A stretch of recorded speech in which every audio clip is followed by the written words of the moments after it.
Gérald Darmanin en soutien des pompiers aujourd'hui, vous nous l'avez dit.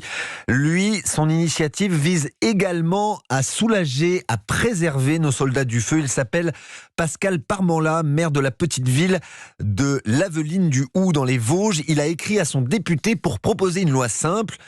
Pouvoir interdire au moins un certain temps, sur une certaine période, la cigarette en voiture. D'après Vinci Autoroute, un quart des fumeurs jettent leurs mégots par la fenêtre. Ces mêmes mégots responsables de 30% des incendies selon la Fédération nationale des sapeurs-pompiers. Pascal Parmanla a expliqué son idée à Louise Douillet.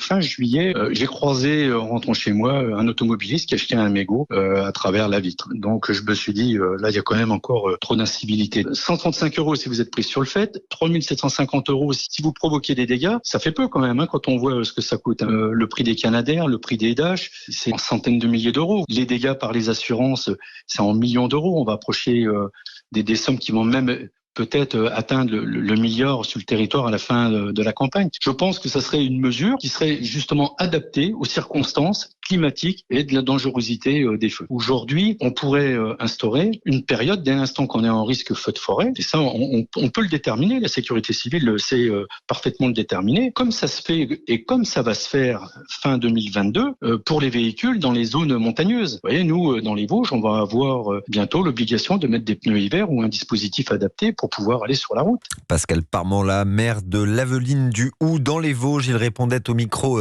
européen de Louise Douillet. Alors ça n'est pas le premier maire à avoir réfléchi à cette solution dans le Gard à Langlade.